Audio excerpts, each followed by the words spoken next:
Hey, what's up guys? Today I'm going to rant about the Battlefield 1 Revolution Edition. You're going to hear me talk some shit about Battlefield 1, so let's go ahead and get into it.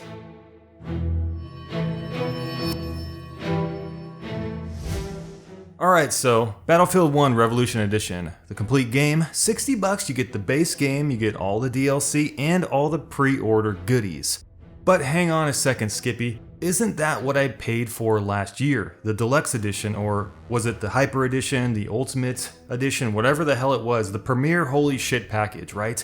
What an absolute slap in the face for people who spent twice that amount to get the exact same content last year. Yeah, I think it was about $115, maybe $120 for Battlefield 1 and the Season Pass last year. I don't know about you guys, but I feel like an idiot now because I could have just bought it right now for $60. Sure, selling the pre-order version at a 50% discount is a great way to make sure people have access to all the maps and to keep the community together in one place. It's great for making money too, and shoveling in revenue to make sure those third quarter reports show up nice and shiny to investors.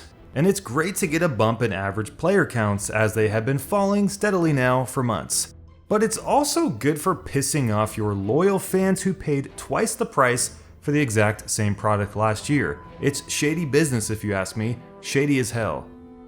What DICE is really saying is this: don't buy our games with the Season Pass at launch. You'll just waste your money because you'll be able to buy them later on for cheaper. And all before we even have the second DLC out. Complete Edition my ass. Is this the message you want to send your fans, DICE and EA?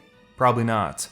DICE is demonstrating, as well as EA, that the only reason Season Passes are bundled with games day one is to get people to pay extra money for them, and I'm going to demonstrate how. Season Passes in themselves are inherently dumb. Get a discount for feature content that you know nothing about. A promise for stone cold cash. But hey, we get it for a discount, right? Well, I guess that's all out of the window now, isn't it? The pricing of Revolution Edition basically shows that people who bought the Deluxe Edition day one didn't get that discount. They didn't get it at fair price either. They actually paid twice as much as it was worth. What's worse is that people who bought only the base game at launch also got screwed too. Those who buy the Revolution Edition are paying the same amount but get the entire suite of DLC and everything from the pre-order bundles as well. Carve that up however you want to. Day one launch players got wrecked by EA. Many years ago, DICE and EA used to do things right. DLC came out quickly and it was handled well. Loot boxes for real cash didn't exist, and the gameplay was unique and didn't try to fall in line with grenade-heavy, hip-firing games like Call of Duty. But now it seems like EA is just calling all the shots, milking DICE and turning them into a pet bunny rabbit or something. Good bunny, good little bunny. Do as you're told, good little bunny wabbit. But let's go beyond Battlefield to demonstrate why this is an issue. Why shouldn't we buy Season Passes? Well, the answer is really simple. Most video game sales for new video games come as pre-orders or within the first week or two. People get hyped for games, so they buy them. But then new video games come along and they become old video games. It's really as one-dimensional as that. It's absolutely imperative that video game publishers get your money on day one or before and at maximum value. This is what they do not want you to know. They want to take your money, turn it around, and reinvest it.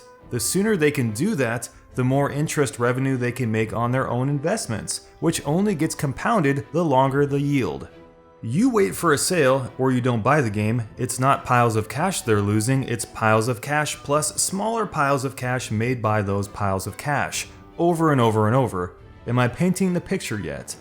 Usually, only die-hard fans stay on board after the initial honeymoon phase of a game, which is exactly why Revolution Edition was created, to capture the marginal spending of everyone else who didn't throw down money initially. In the business world, we call it price pinning. Trust me, I've done it and I've had jobs where I've had to do it. It's finding and acquiring the highest possible amount of money that a customer is willing to spend on your product. If you don't, you're losing money. So EA price pinned enthusiasts at $120 on October 21st of 2016. Now they are price pinning everyone else at a lower amount to meet them at their maximum spending limit. This will continue to happen at more price points down the road to meet every single maximum dollar points of anyone interested in Battlefield 1. I'm not angry that this is happening, it happens with most games. It's just smart business. I'm pissed off because usually it doesn't happen this quick at this extreme of a discount and with a game that did not live up to the DLC release precedent of past titles. If you saw my prior Battlefield 1 videos, you saw the graph I built showcasing the DLC schedules of Battlefield 1 and past games. The graph speaks for itself.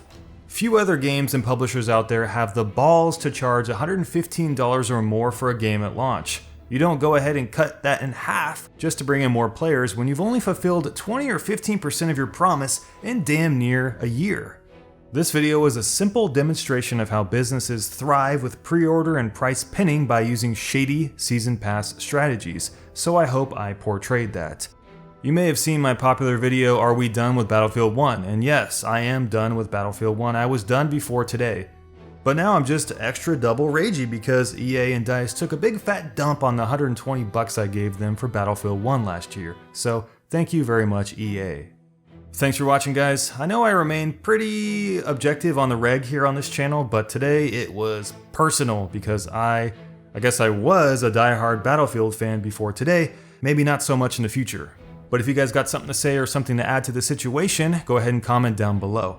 And if you'd like to support this channel, go ahead and subscribe to Downward Thrust, thumbs this video up, and check out my Patreon. Every single dollar helps out a tremendous amount. Because at some point, I'm going to remove all advertisements from this channel because screw Google and what they're doing to YouTubers these days. Alright guys, have a great day and we'll see you in our next video.